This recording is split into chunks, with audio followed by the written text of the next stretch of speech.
Di layar kita sudah ada hadis yang ke-212. Qala al-Baghawi rahmatullahi alaihi. Ini kalau nggak salah sudah deh. Di 213 mungkin. Di catatan saya masih belum, Ini, Pak. Terakhir 211. Ya, sekarang masuk 212. Qala al-Baghawi rahmatullahi alaihi akhbarana Ahmad ibn Abdullah As-Salihi qala anba'ana Abu Sa'id Muhammad ibn Musa As-Sayrafi qala anba'ana Abu Abdullah Muhammad bin Abdullah As-Saffar qala anba'ana Ahmad ibn Muhammad bin Isa Al-Birni qala akhbarana Abu Khudaifah qala akhbarana Sufyan Ats-Tsauri an al-A'mash an Abi Wa'il an Ibn Mas'ud radhiyallahu taala anhu qala. Dari Imam Baghawi rahmatullahi alaih dengan sanadnya yang panjang tadi sampai Ibnu Mas'ud radhiyallahu taala anhu, seorang sahabi yang jalil. Ia dulu sebelum Islam punya pekerjaan atau punya punya tugas menggembala kambing. Dan setelah Islam, ya Allah muliakan dengan ilmu dan kesalehannya sehingga termasuk min ulama is-sahabat. Ia diberikan kelebihan banyak, salah satunya adalah tafsir dan fikih. Maka hampir semua pendapat tafsir itu merujuknya salah satunya kepada Ibnu Abbas. Demikian juga karena sudah ada tafsir, otomatis masuk ke hadis. Nah, maka riwayatnya juga tidak sedikit termasuk hadis sahabat yang banyak riwayatnya dari Nabi Sallallahu Alaihi Wasallam. Dari situ lahir ilmu yang lain. Maka pendapatnya Ibnu Mas'ud dalam masalah fikih juga sangat tersebar di banyak hal. Tapi beliau termasuk sahabat yang tidak dikasih karunia harta. Makanya memang menggabungkan karunia itu memang tidak cukup mudah. Bukan tidak cukup mudah, ada seninya ya. Jadi ada yang dikasih ilmu nggak dikasih harta, dikasih harta nggak dikasih ilmu, dikasih harta ilmu nggak dikasih kekuasaan, dikasih kekuasaan nggak dikasih ilmu, begitu dan lain sebagainya. Beliau termasuk yang tidak mendapat karunia harta ya. Sehingga ada kejadian yang menarik, Zainab istrinya datang ke Aisyah radhiyallahu anha minta ditanyakan, Aisyah, tanyakan ke Rasulullah, apakah seorang wanita boleh memberikan sedekah dan zakat kepada suaminya? Nah, kata Zainab, nanti jangan bilang yang tanya saya. Kemudian Aisyah bertanya, bisa jadi ini pas Rasulullah di rumah Aisyah ya, karena kan tanyanya ke Aisyah. Kemudian Aisyah bertanya, Rasulullah, apakah boleh seorang wanita atau istri memberikan sedekah dan zakat kepada suaminya? Kata Rasulullah, yang nanya siapa? Sengaja Rasulullah. Ini kalian tebak nih, Zainab, Aisyah harus jawab atau enggak jawab? Padahal kata dia sudah dibilang sama Zainab, nanti kalau Rasul nanya jangan bilang yang nanya saya.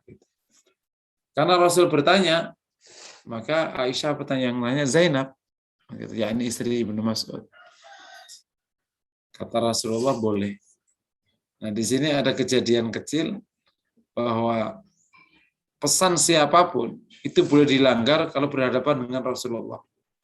Karena Rasul berhak atas kaum muslimin.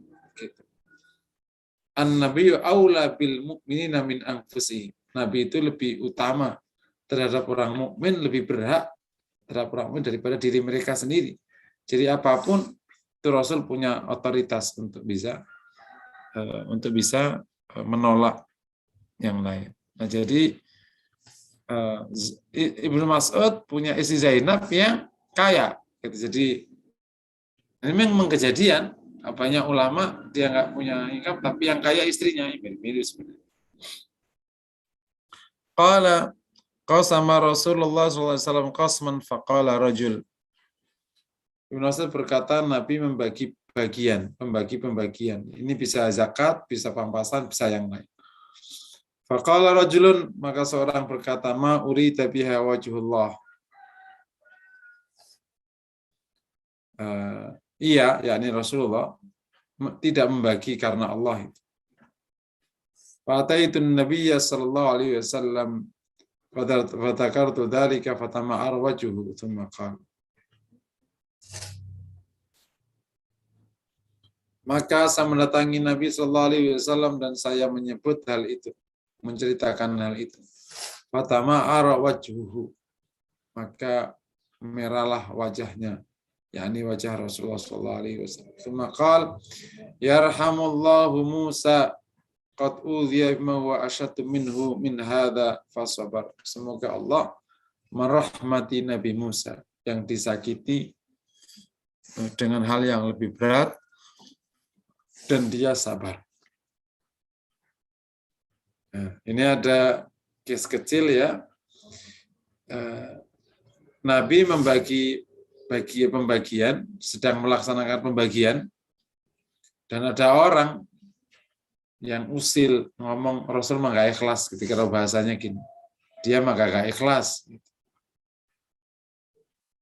Maka Ibnu Mas'ud mendatangi Nabi SAW dan orang itu, dan saya menyebutkan hal itu. Kalau dengan bahasa lain, dia mah pamer, nah, gitu. Maka Ibnu Mas'ud mendatangi Nabi dan menyebutkan hal itu. Dan Nabi memerah wajahnya, yakni terganggu dengan ungkapan itu. Ia berkata, Nabi kemudian mengatakan, semoga yarhamullahu Musa, dan artinya semoga Allah merahmati Nabi Musa, disakiti dengan hal yang lebih berat dan dia sabar. Artinya Nabi terganggu dengan hal. Pelajarannya, ya, bahwa sebagaimana disebutkan Aisyah di awal-awal hadis bab ini, bahwa Nabi itu tidak marah urusan dirinya, tapi marah kalau urusan hukum. Nah, oleh karena itu kita perlu mengerti persis mana yang masuk wilayah diri Rasulullah dan mana yang masuk urusan hukum. Nah, di bab ini Rasul marah ketika mendapatkan ia mah tidak ikhlas atau pamer. Karena Nabi di konteks ini itu adalah melaksanakan tindakan hukum dalam pembagian. Dan tindakan hukum dalam pembagian ini dasarnya harus ikhlas supaya adil. Supaya bisa terbagi baik. Kalau dasarnya tidak ikhlas, tidak adil, maka bisa tidak terbagi baik. Maka di konteks ini Nabi marah.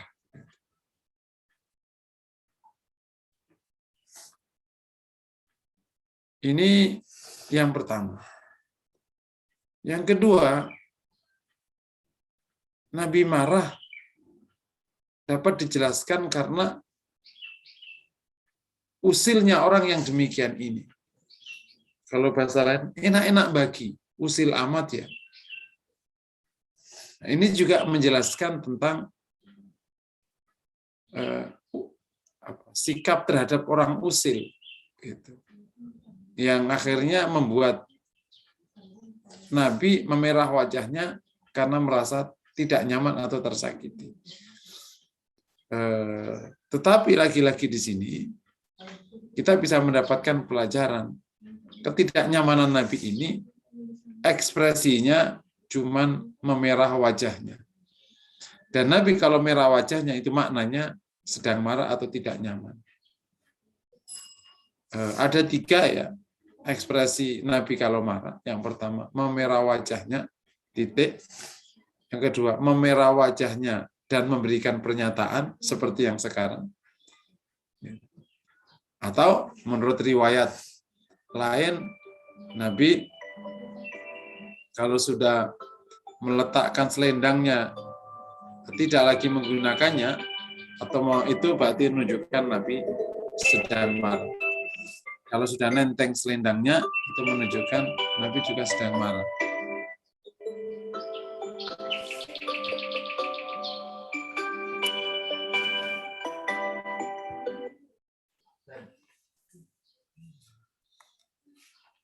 Nah, yang ketiga pelajarannya ya, bahwa tadi sudah kita jelaskan di atas bahwa salah satu ekspresi Nabi kalau sedang marah itu adalah memerah wajahnya dan punya ungkapan yang indah. Yarhamullahu Musa qad udhiya ma huwa asyaddu minhu min hadza fasabar. Semoga Allah merahmati Nabi Musa, disakiti dengan yang lebih daripada ini, dia sabar. Ini adalah salah satu ekspresi marahnya Rasulullah. Ya, begini aja marahnya. Tidak kemana-mana, hanya memerah wajahnya dan memberikan ungkapan yang baik ini. Ini juga pelajaran bagi kita bahwa ekspresi marah yang baik salah satunya adalah hanya memerah wajahnya dan memberikan ungkapan positif, bisa doa, bisa apa, yang intinya bisa menjelaskan bahwa tindakan yang mengenai kita itu tidak baik. Marah itu apa sih?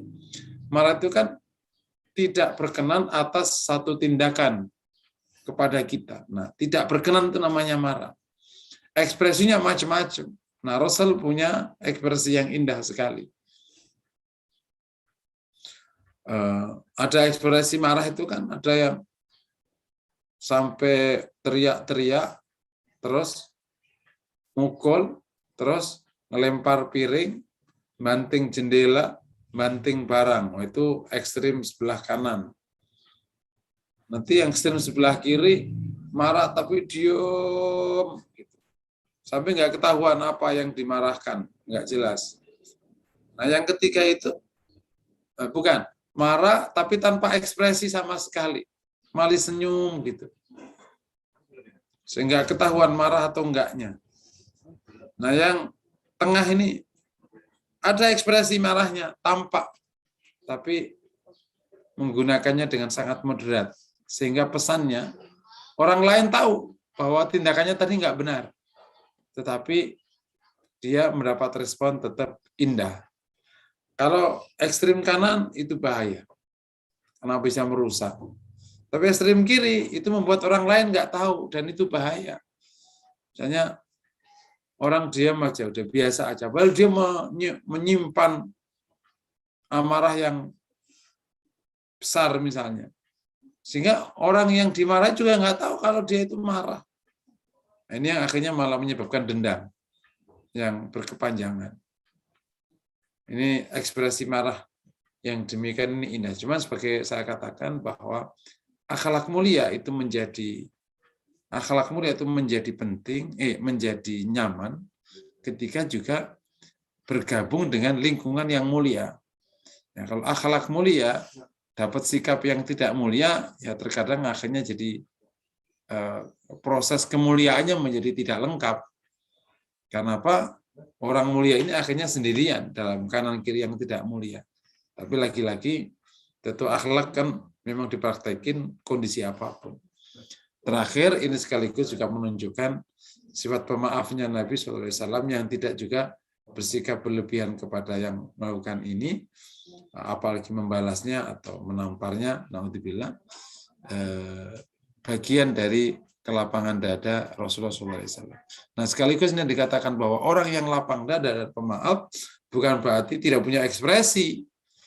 Ini yang harus dipahami, jangan sampai salah paham seakan-akan orang yang pemaaf lapang dada itu tidak boleh ada ekspresi, nggak boleh marah, nggak boleh tersinggung. Kalau gitu itu bukan manusia namanya. Selama dia manusia, ya dia harus tersinggung kalau memang itu tersinggung. Marah kalau harus marah, tapi ekspresi marahnya, ekspresi tersinggungnya. Jadi bukan berarti kalau orang lapang dada, soleh, baik. Terus kemudian diapa-apain diem, baik, wah dia baik banget. Bukan, itu namanya bodoh. Antara bodoh sama baik itu kan tipis bedanya. Antara lapang dada dengan orang yang tidak punya perasaan itu kan mirip. Orang wajib lapang dada, tapi tetap harus punya perasaan.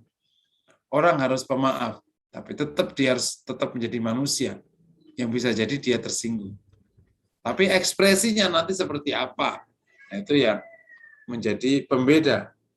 Kalau sama sekali kayak batu, ya dia bukan manusia. Dan agama tidak menyuruh kita menjadi batu.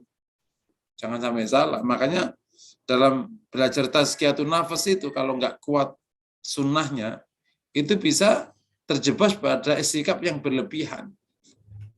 Pada sikap yang berlebihan. Kalau belajar tazkiyatun nafas, kalau tidak kuat sunnahnya, itu terjebak kepada sikap yang berlebihan akhirnya. Yang tidak mendapatkan dasar dari sunnah Nabi Shallallahu Alaihi Wasallam.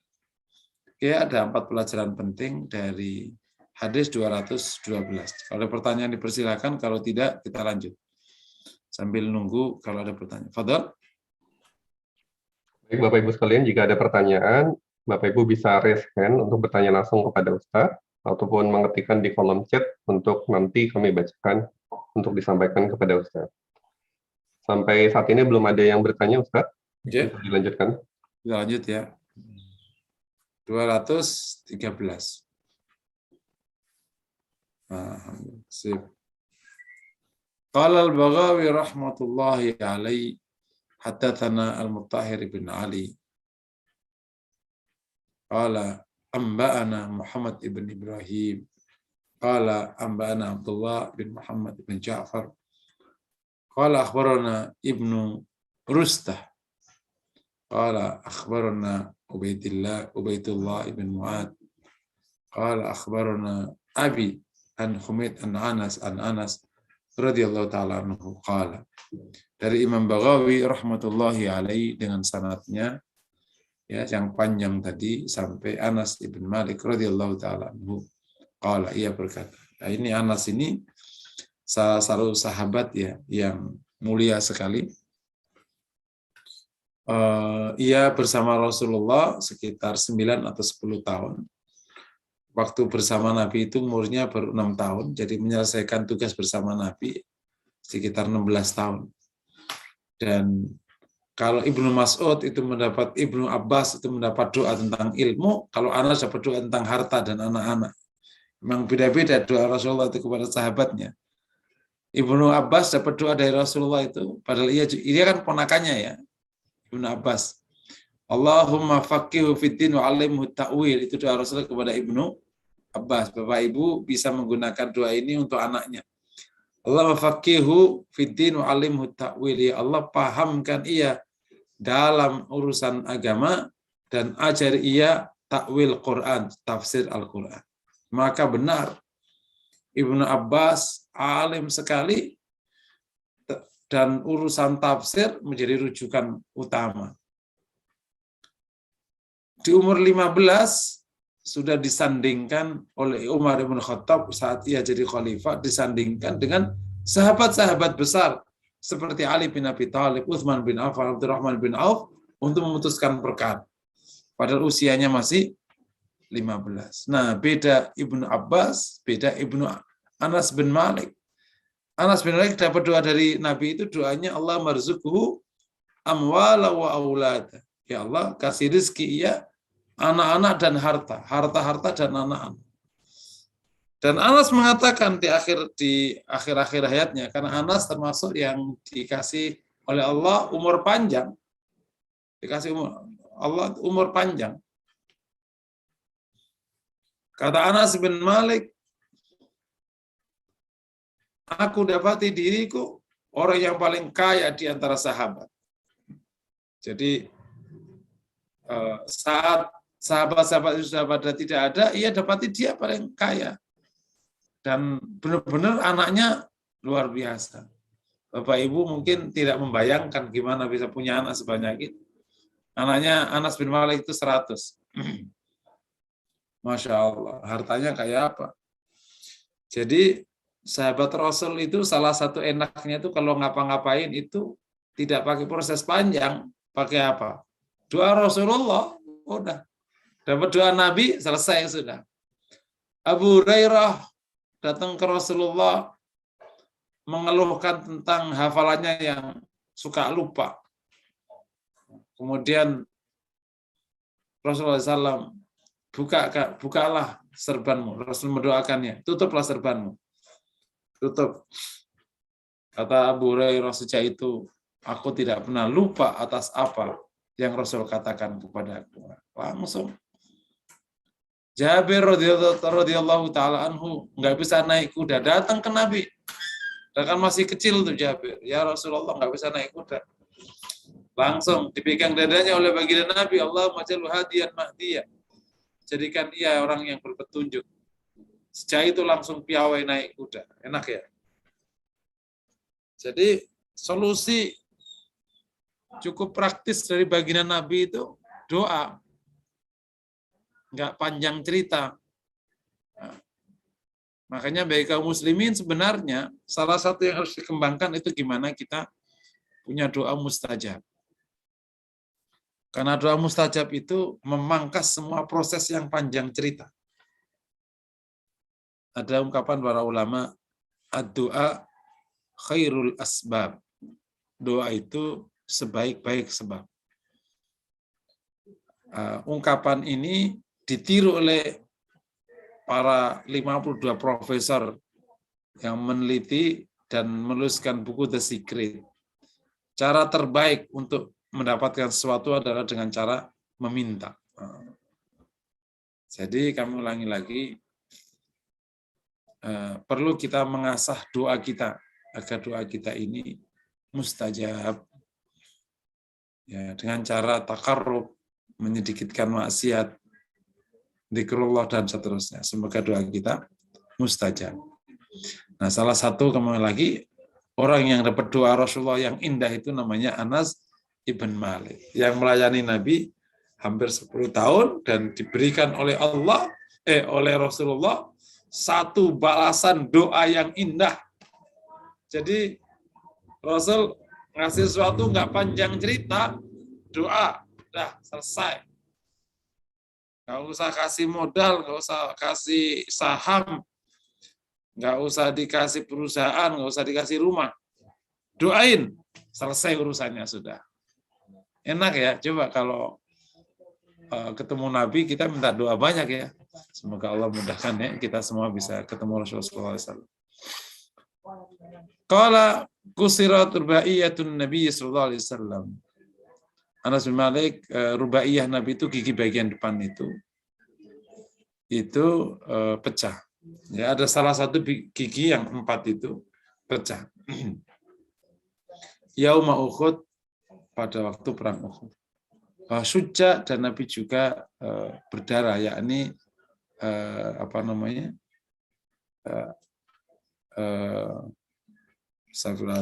tergores ya. Tergores luka dan terluka. Nah, gitu aja paling gampang. Robek, syuja itu robek, maksudnya robek. Faja'alat damu yasilu ala wajhihi. Maka darah itu ngalir di wajahnya yang mulia. Wa huwa yamsakhud dam yaqul, dan ia mengelap atau mengusap darah, wa yaqul, dan berkata, kaifa yufi qaumun khadibu wajha nabihim bidam wa yad'uhum ila rabbihim. Bagaimana sekelompok kaum itu bisa beruntung jika ia menampar atau melukai wajah nabinya dengan darah, ya, atau menjadikan wajah nabinya berdarah, mungkin terjemahnya gampangnya. Dan Nabi mendoakan mereka kepada Rabb mereka. Ya, ini doa baik. Jadi yatuhum itu doa baik. Kalau yatu alaihim, nah itu doa buruk. Fa'anzalallahu ta'ala laisa laka minal amri syai'. Maka Allah menurunkan wahyu, yang bunyinya laisa laka minal amri syai'. Tidak lagi bagimu urusan terhadap hal itu. Yakni ini lagi bukan urusanmu. Ya, kisah kecilnya Nabi di perang Uhud itu ada pecah salah satu gigi bagian depannya itu. Gigi yang rubaiyah itu, yang 4 depan. Dan terluka wajahnya sehingga ngalir darah dari wajah Nabi. Nabi mengelap wajah itu dan Nabi mengatakan kaifa yuhyil qaumun, gimana sekelompok kaum ini bisa beruntung kalau justru menyebabkan melakukan tindakan yang membuat wajah nabinya itu berdarah. Tetapi Nabi mendoakan baik untuk mereka. Turunlah ayat laisa laka minal amri syai'. Ini lagi bukan urusanmu. Itu Allah yang akan urus mereka di perang Uhud itu. Pelajarannya betapa lapangnya dada Rasulullah dan pemaafnya Rasulullah SAW, di mana Nabi sudah dilukai sampai giginya itu tanggal dan doanya itu loh kok masih baik. Dan sudah tanggal giginya, bukan tanggal ya, pecah giginya, berdarah, tapi doanya masih baik. Ada ungkapan mempertanyakan bagaimana mereka mau beruntung kalau begini terus. Tapi doanya baik. Nabi memberikan doa yang baik kepada mereka. Ini menunjukkan kelapangan dada dan kemuliaan budi. Sekaligus pelajaran untuk kita. Ya, nomor 2 nih pelajarannya, agar lebih mengedepankan doa baik kepada orang kafir daripada doa buruk. Ya, doa baik itu contohnya doa hidayah. Ya Allah, berikan petunjuk kepada Joe Biden, misalnya. Ya Allah, berikan petunjuk kepada Bashir Assad. Ya Allah, berikan petunjuk kepada As-Sisi, misalnya. Berikan petunjuk kepada presiden-presiden yang naudzubillah jahatnya itu. Misalnya gitu. Ya Allah, berikan petunjuk kepada Bill Gates. Doa yang baik lebih diutamakan. Karena kalau orang sudah dapat hidayah, selesai urusan. Tapi bolehkah doa buruk atas orang-orang yang menyakiti dan menentang dakwah itu? Boleh di beberapa case. Nabi pernah menggunakannya cuma pas perang Badar dan 1-2 case setelah itu. Selebihnya doa Rasul itu baik sekali. Kalau orang Badar didoakan tuh Allahumma alaika ya Allah, uruslah hamba ini, maksudnya sudah selesaikan hamba ini. 70 orang disebutkan nama satu persatu. Itu karena memang sudah keterlaluan. Nah, akhirnya diselesaikan oleh Allah SWT. Allah turunkan 1000 malaikat menyelesaikan mereka. Ya, doa baik. Nah, salah satu bentuk doa baik itu namanya hidayah. Supaya mendapat hidayah. Makanya mendoakan orang kafir itu ada yang boleh, ada yang enggak boleh. Kalau mendoakan dapat hidayah, itu boleh. Kalau mendoakan selamat di akhirat, tidak boleh. Jadi yang boleh itu adalah hal-hal yang Allah berikan kepada hambanya, baik mukmin atau kafir. Itu berarti boleh, kayak kesehatan, hidayah. Tapi kalau keselamatan di akhirat, ya enggak, kan itu diberikan oleh Allah kepada hambanya yang mukmin saja. Kalau kau mendoakan orang kafir masuk surga, sama-sama menentang Allah. Nah, doanya itu dapat hidayah. Semoga temanku yang satu ini dapat hidayah. Nah, itu bagus. Yang nomor 3, pelajarannya bahwa perjuangan itu, karena ini terkait dengan Uhud, itu levelnya bisa sampai benturan fisik. Jadi umat Islam itu sudah diberikan oleh Rasulullah itu berbagai macam model perjuangan.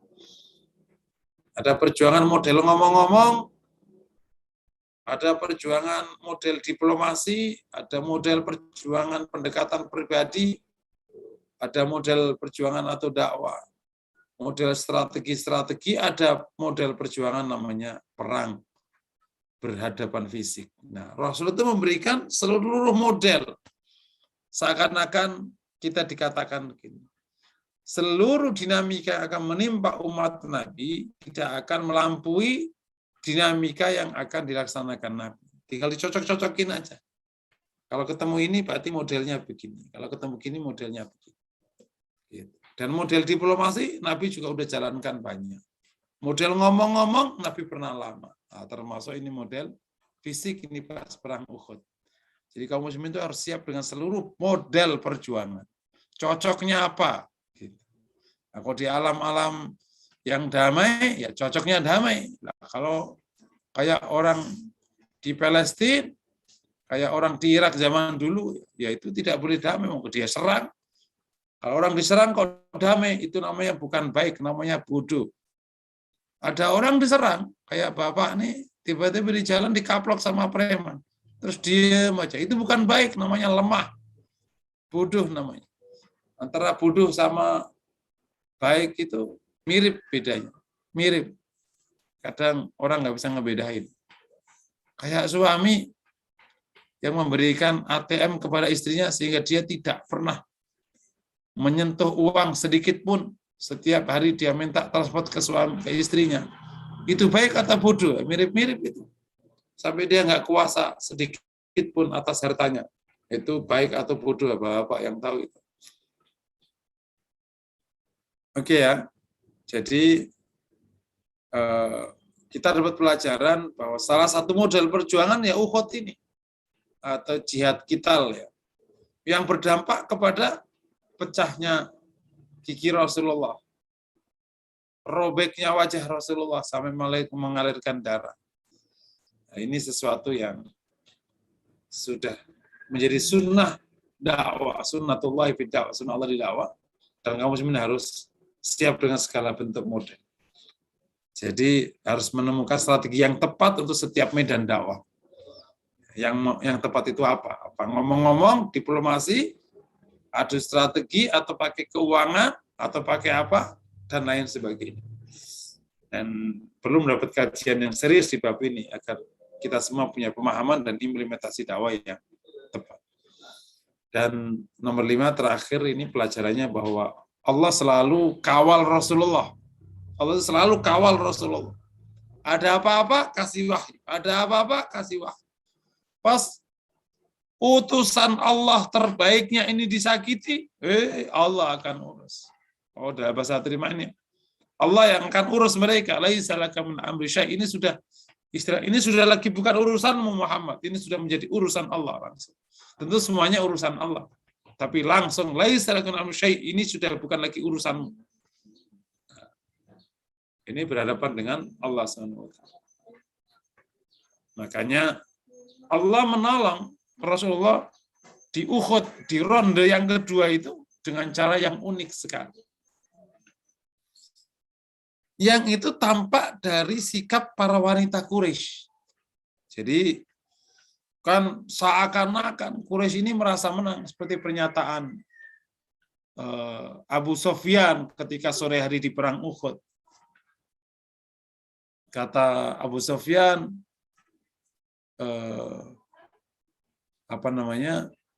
kata Abu Sufyan, maha tinggi, maha mulia Tuhan Lata dan Hubal. Gitu. Dan hari ini, kata Abu Sufyan, adalah balasan atas kekalahan kemarin. Kemudian Umar disuruh langsung menjawab ya. Dan balillahu a'zamu wa ajal. Mautana fil jannati wa mautakum finnar. Allah lah justru yang lebih mulia dan lebih agung. Orang yang mati di antara kami masuk surga, yang mati di antara kalian masuk neraka. Abu Sufyan nggak bisa jawab, kalah sudah. Tapi tepat aja dia pulang, dikejar oleh Rasulullah. Ya, karena pada waktu perang Uhud itu berlangsung hari Jumat, selesai sore, kemudian Rasul sore pulang sampai di Madinah itu pertengahan malam. Dan Sabtu pagi ya kita ini, Sabtu subuh, di masjid Rasul mengatakan, siapa di antara kalian kemarin mengikutiku, ikutlah aku. Kemudian semua sahabat, kecuali yang 300 yang tidak ikut itu, yang akhirnya menjadi orang munafik itu, yang akhirnya kedapatan jadi orang munafik itu, ikut semua ke Rasulullah dengan luka-lukanya yang masih belum selesai, dengan masih darah, mungkin bisa jadi ada yang masih mengalir. Dan di tengah jalan Rasul menyuruh mereka menyalakan obor. Obor di tengah padang pasir, 630 orang. Wah, besar sekali. Maka ada orang Badui yang kedapatan menyusul ke Quraisy dengan tergopoh-gopoh mengatakan, "Ya ma'syara Quraisy, aku tadi melewati Muhammad dan sahabatnya. Jumlahnya besar sekali. Ia sedang marah sekali. Tolong jangan dihadapi." Ini pesannya orang Badui. Benar. Ternyata mereka tidak berani menghadapi. Bagi orang Arab, nggak berani menghadapi itu sama saja kalah. Cemen, kalau orang sekarang bilang. Lain kalau orang sekarang sukanya emang cemen ya. Beraninya itu kalau orang Jawa bilang, wani silet wadirai. Beraninya di belakang, di depan mah nggak berani. Ya, itu orang cemen sebenarnya. Nah, perilaku gini mulai populer tuh di kalangan orang-orang. Beraninya di belakang, di depan nggak berani. Kalau di Arab nggak, di depan, belakang selesai sudah. Nah, begitu nggak berani membalas, menghadapi, berarti cemen, itu kalah. Dan itu diakui oleh para wanita. Begitu rombongan Abu Sufyan itu masuk kota Mekah, para wanita menyongsongnya. Tapi ada pertanyaan yang menarik dari wanita, karena wanita Quraisy itu wanita cerdas dan pemberani. Kemudian wanita bertanya, apakah kau sudah bunuh Muhammad? Belum. Apakah engkau sudah membunuh Abu Bakar? Belum. Apakah sudah membunuh Umar? Belum. Sebentar lagi mereka akan mengejar. Benar. Dia cerita tadi agak mendahului ya. Ternyata nggak lama. Kata wanita ini, kalian belum melakukan apa-apa. Boro-boro menang. Kalian belum melakukan apa-apa. Jadi tidak direken itu. Nah, tidak lama ternyata betul. Badui tadi itu datang. Muhammad telah mengejarmu. Tapi ternyata Quraisy tidak berani menghadapi untuk yang kedua kali. Itu maka dikatakan Uhud itu draw. Rasul menang, terus kalah, dihadapin lagi nggak berani. Makanya juga bisa dikatakan menang. Tapi dalam bentuk yang berbeda.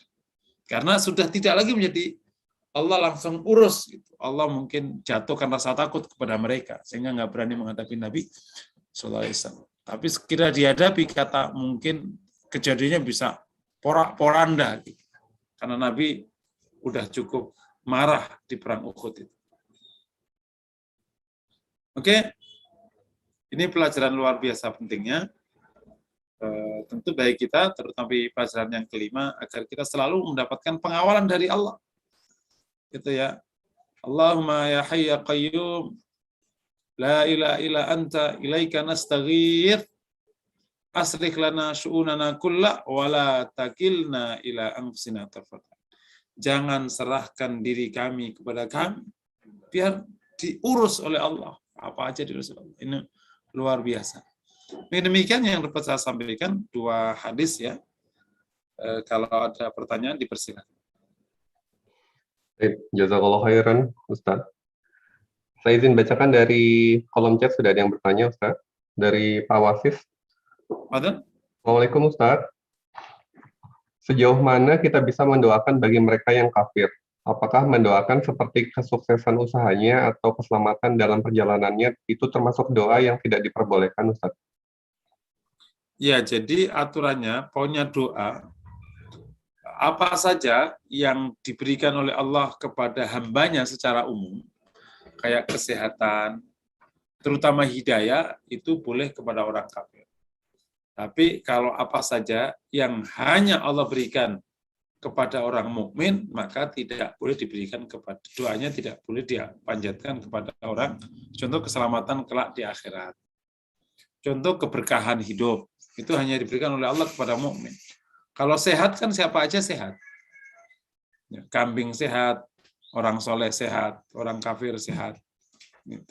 Terutama hidayah. Jadi kalau ingin mendoakan orang kafir paling baik itu dapat hidayah.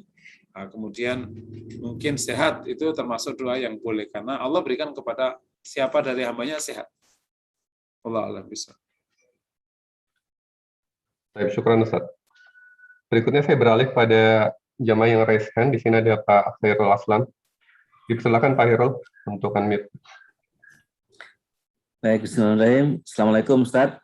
Waalaikumsalam warahmatullahi wabarakatuh. Ini Ustaz, sekarang kan ada beberapa, ini ada undangan untuk doa bersama lintas agama, Ustaz.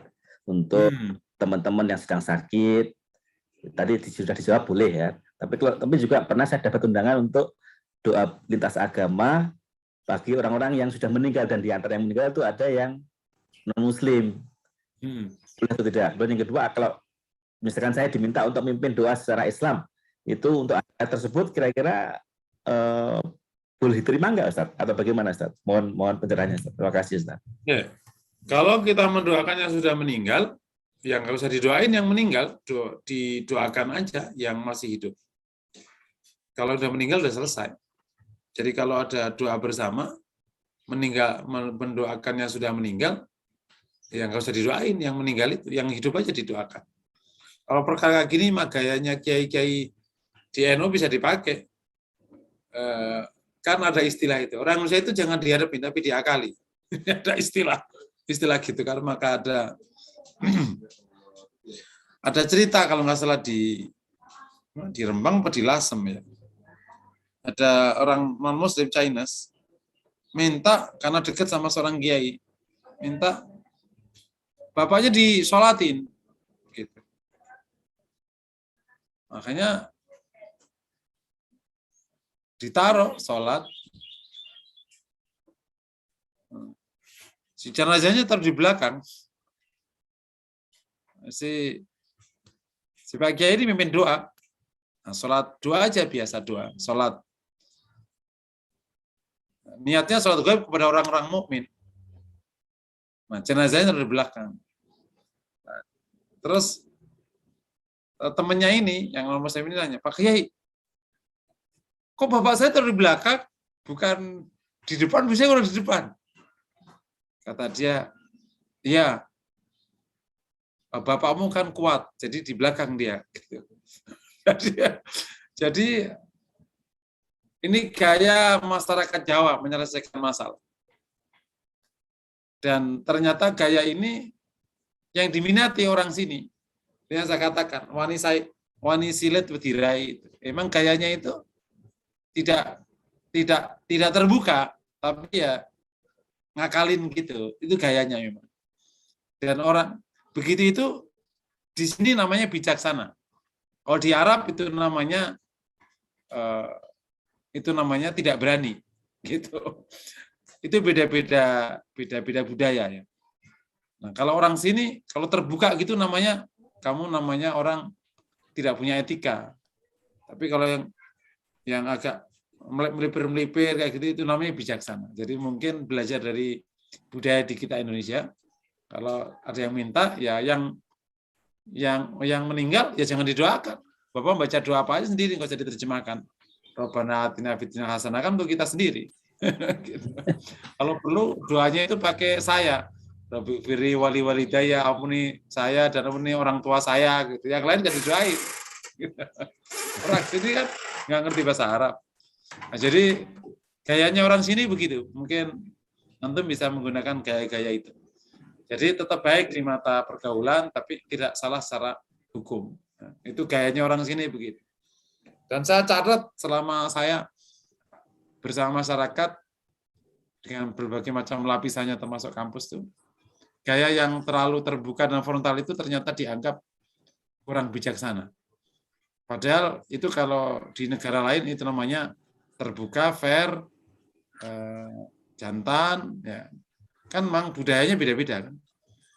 Kalau di sini justru yang bagus itu yang melipir-melipir, yang ngakal-ngakalin, nah gitu. Yang suka ngakal-ngakalin itu gayanya orang sini. Makanya akhirnya jadi ya begini nih jadinya, orang suka ngakalin. Wallahu a'lam bishawab.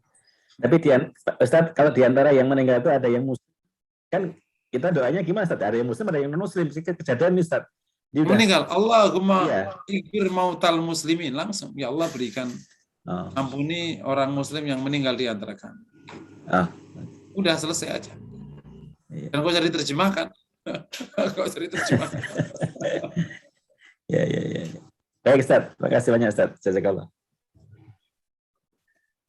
Semoga bisa menjawab ya Pak Herul. Saya lanjutkan kepada Memang kan ya.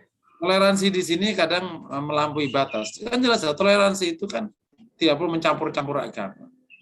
Pokoknya kita kalau dalam bahasa toleransi itu kayak kita bertetangga. Lo nikah sama istri lo, gua nikah sama istri gue. Kita bertetangga, gue hormatin lo cinta sama istri lo hormatin gue cinta sama istri gue.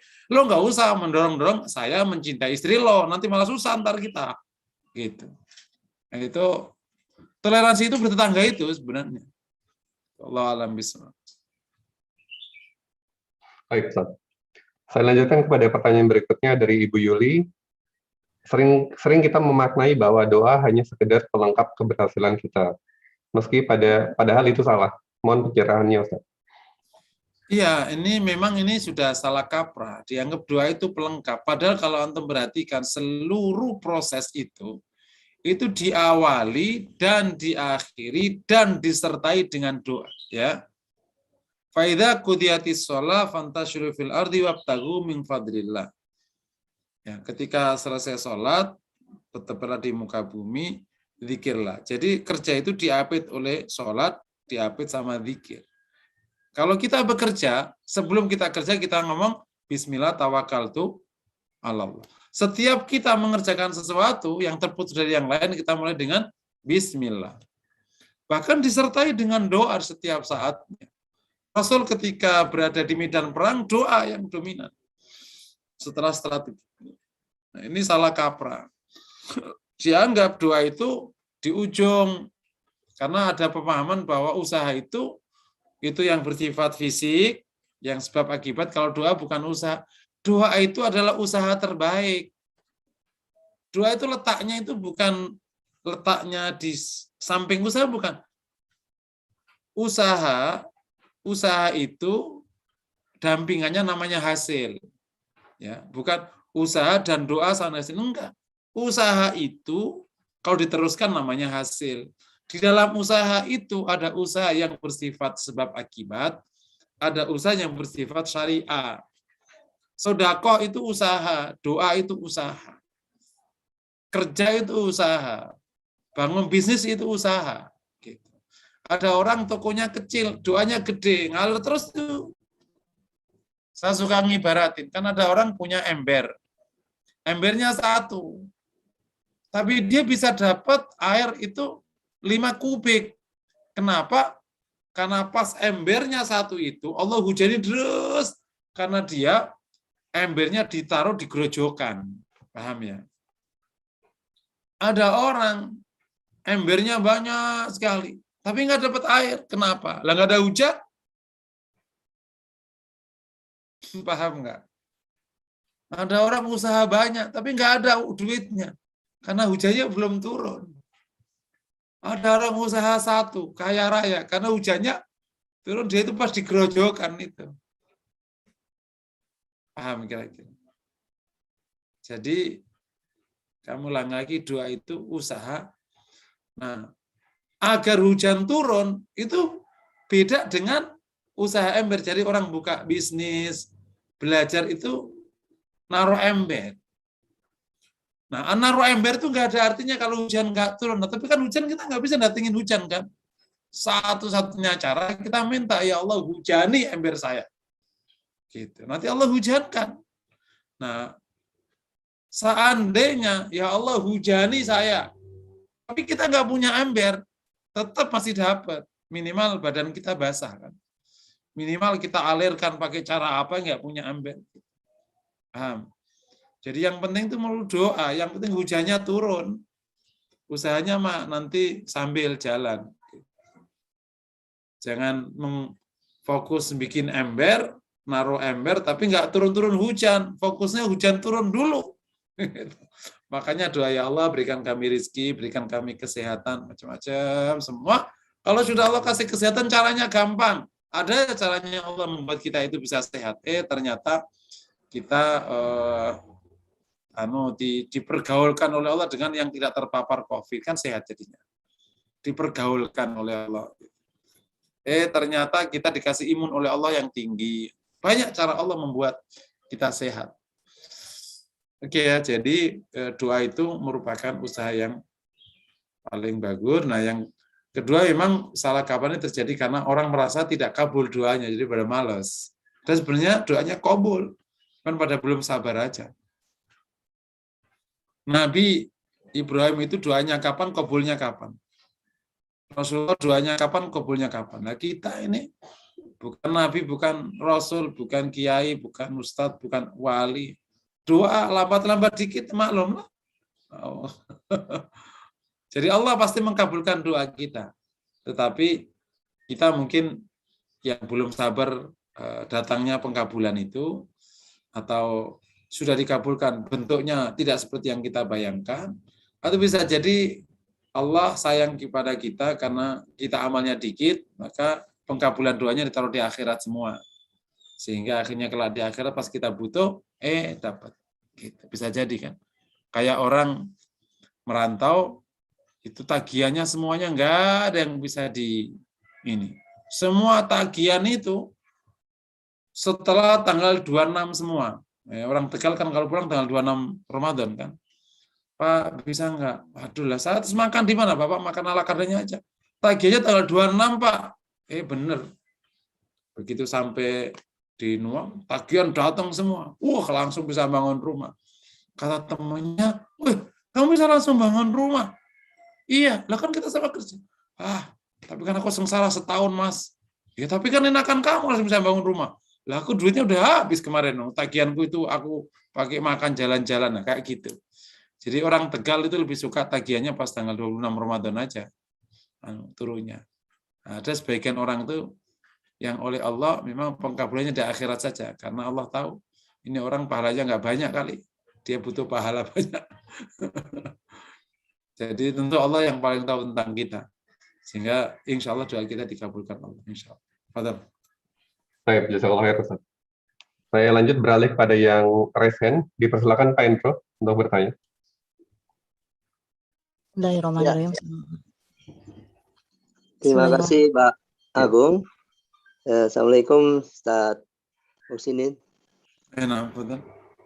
Ustaz, kalau nggak salah tadi dalam penjelasannya Ustaz menyatakan bahwa karena ikhlas atau pribadi ikhlas itu seorang mampu, dia adil, berlapang dada, sabar, dan bahkan memberi doa yang baik kepada orang lain. Sebagaimana kita mencontoh perbuatan-perbuatan Nabi ini. Jadi untuk kita bisa menyontoh ini ya, perbuatan-perbuatan Nabi itu kunci utama itu ikhlas ya Allah ya. Ustaz ya. Karena dengan ikhlas ini tentunya otomatis lah tadi bisa masuk doa awal, tengah, akhir, dan bahkan selalu dikawal oleh Allah. Apa betul gitu Ustaz? Benar itu. Dasar utama proses motifnya itu harus ikhlas. Karena kalau motifnya bukan Allah, ikhlas itu kan berarti ingin Allah ya, ingin ridhonya Allah, ingin di akhirat. Maka jalan satu-satunya yang ngikuti Nabi. Kalau nggak ngikuti Nabi kan nggak dapat dari Allah. Gitu. Nah, setelah ikhlas, ilmu tentang Rasulullah. Tapi benar, dasarnya ikhlas. Kalau Anda ingin ke Surabaya, kan harus mengikuti jalan ke Tuban kan? Atau jalan tol.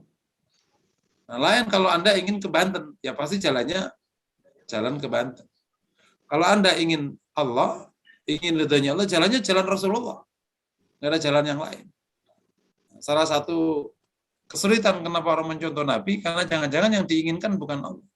Contoh, saya nggak berharap dalam hatinya akhirat atau duit aja gitu ya. Ketemunya pasti jalannya para pengusaha. Dan kemudian bisa menghalalkan cara. Karena dunia kan didapatkan dengan menghalalkan cara masih bisa. Di akhirat nggak bisa, harus halal kan. Insya Allah jalan Rasulullah ini akan berlimpah keberkahan. Kalau kita ingin Allah, ingin akhirat, mengikuti Rasulullah, insya Allah di jalan. Kan pada waktu kita jalan ke tadi mana ya? Ke tadi yang ke Banten, atau tadi ke Surabaya, lah kan kanan kiri masih ada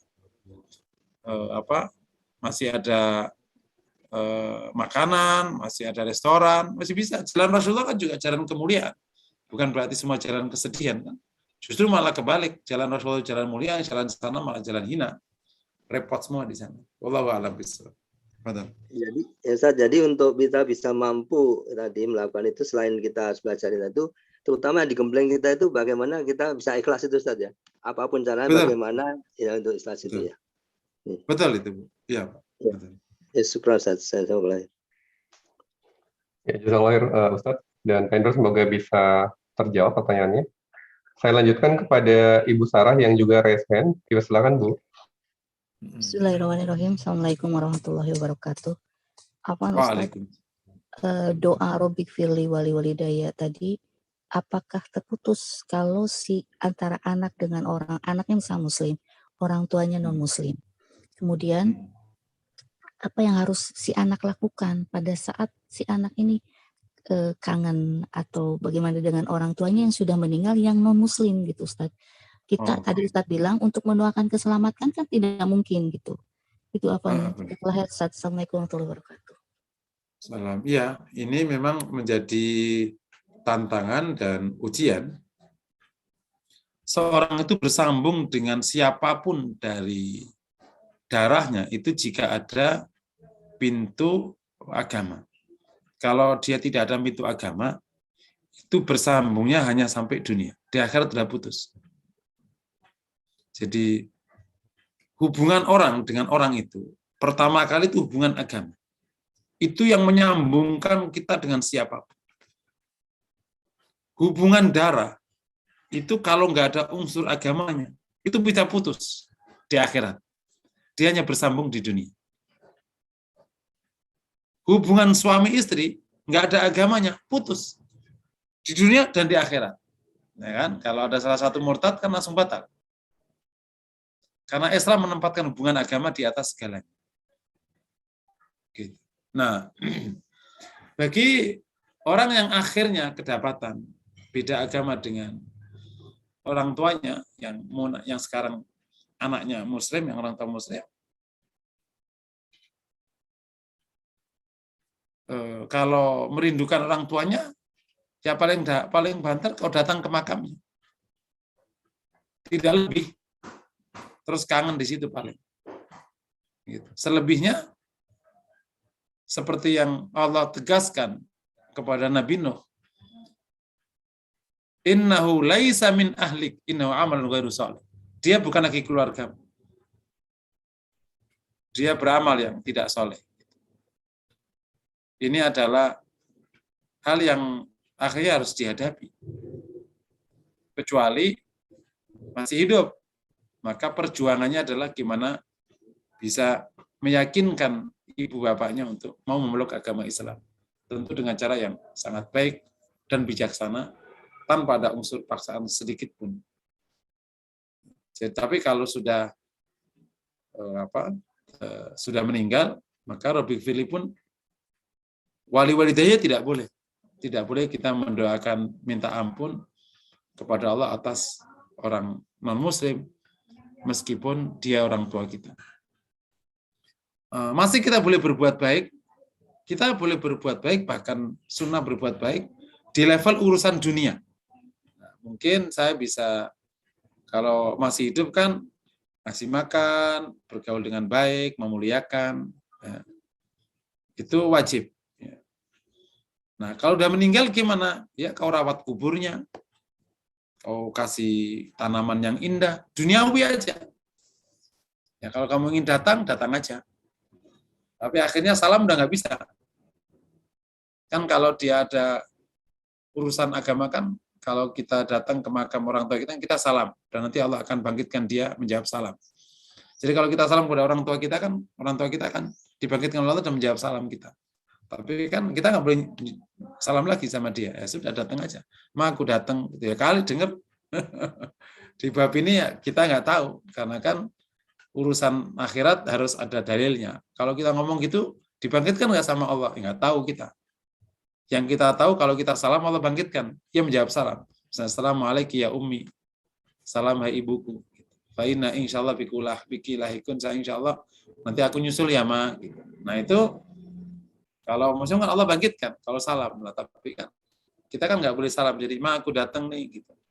Oh ya nggak ngerti apakah ada omongan itu apa enggak ya kita nggak ngerti. Yang jelas kalau disalamin Allah akan bangkitkan bisa jawab salam. Selebihnya ya harus kuat. Memang faktanya bukan lagi keluarganya secara agama. Gitu. Dia berhenti begitu meninggal sudah. Karena toh nanti nggak ketemu juga di akhir. Nah, ini adalah memang hal yang harus kuat nanggulanginya. Wallahu a'lam. Afwan Ustaz. Kalaupun datang juga ke makam mungkin tanpa kata-kata ya Ustaz. Kalau kesimpulannya Kata-kata boleh aja Bu, tapi kita nggak tahu apakah arwahnya menangkap apa enggak. Yang kita tahu kan kalau kita tahu dari sunnah Nabi itu kan kalau dia salam, kalau kita salam dia jawab salam. Jadi disitulah. Tapi kalau kita ajak ngomong yang lain dia jawab enggak, nah kita nggak tahu. Nah, gitu. Jadi kalau misalnya ibu mau coba aja. Ma aku datang, gitu. Udah gitu doang aja semua. Kira-kira gitu. Wallahu a'lam bishawab. jazakallah khair Ustaz. Sebagian ulama sih punya pemahaman atas dasar hadis tadi dan yang lain bahwa arwah di alam barzakh bisa diajak dialog, mendengar kita dan kita nggak mendengar dia. Gitu.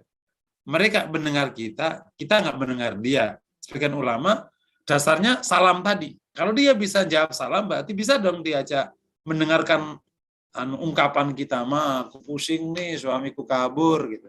Misalnya gitu. Apakah mamanya dengar? Wallahu a'lam bishawab.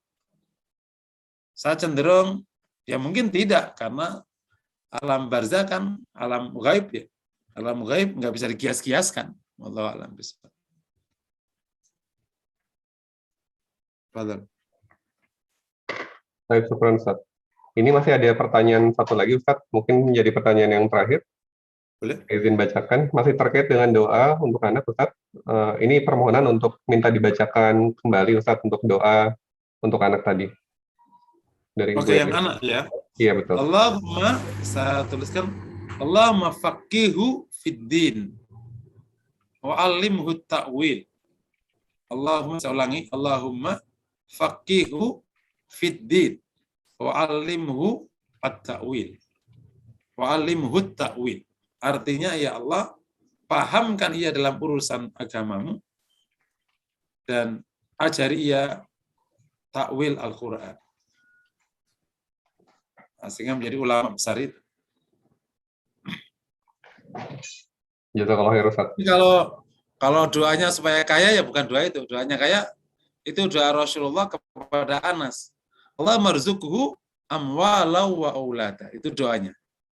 Ya Allah kasih ia rizki, harta dan anak-anak. Oh, nanti ibu cucunya bisa 100 kayak cucunya Anas. Insyaallah. Hartanya banyak sekali. Baik Ustaz. Mohon izin Ustaz, ini masih ada satu lagi yang resen, mungkin ini jadi yang terakhir ya, Bapak Ibu sekalian, karena sudah lewat dari waktu syuruk. Ibu Rosala Rosti, dipersilakan Bu, untuk bertanya langsung. Assalamualaikum Ustaz. Waalaikumsalam. Gimana ceritanya itu panjang Ustaz. Jadi saya itu diinfokan sama kakak saya kalau saya itu bukan anak dari bapak saya gitu Ustaz. Sekarang dia sudah meninggal. Saya sudah konfirmasi ke ibu saya dan ibu saya tetap menjawab bahwa saya itu adalah anak dari bapak saya yang sudah meninggal itu Ustaz. Kadang yang pertama kali terbersit ketika saya mendengar kabar itu, saya memikirkan status pernikahan saya gitu Ustaz. Berarti saya kalau memang bukan anak beliau, saya dinikahkan oleh bukan oleh bapak saya kan Ustaz. Oke. Kemudian Sudah nikah ya? sudah Ustaz. Sudah, saya mendengar kabar itu usia pernikahan saya sudah 11 tahun, Ustadz. Oke. Ya, paling solusinya secara hukum pandangan mazhab Abu Hanifah atau mazhabnya Imam Malik itu wali tidak menjadi rukun nikah dan wali nasab tidak menjadi rukun. Boleh seorang meminta wali kepada siapapun atau bahkan seorang menikahkan dirinya kepada siapapun asal ada saksinya. Itu mazhabnya Abu Hanifah. Oh, iya. Tapi jangan disiar-siarkan ya mazhab ini, antar kalian pada nikah tanpa wali. Karena kan saya suka mengatakan ya, kalau sudah kejadian mau diapain? Kan sudah kejadian ini. Jadi mestinya supaya ibu tenang, insya Allah nikahnya masih tetap sah. Sekira nanti bapaknya kemarin bukan bapak wali. Nah, yang menyatakan bapak harus wali nasab dan harus urut itu Syafi'iyah. Imam Madzhab Syafi'i itu ketatnya bukan main. Imam Syafi'iyah itu ketatnya super ketat. Syafi'iyah itu ketatnya tak terkira. Makanya baik untuk masyarakat awam supaya nggak ngawur. Tapi ya kasihan kadang kalau ketemu kasus kayak begini. Jadi insya Allah pasti dapat disebut sah pernikahannya meskipun seandainya nanti walinya bukan wali nasab. Oh ada wali tapi bukan wali nasab, itu masih bisa, insya Allah.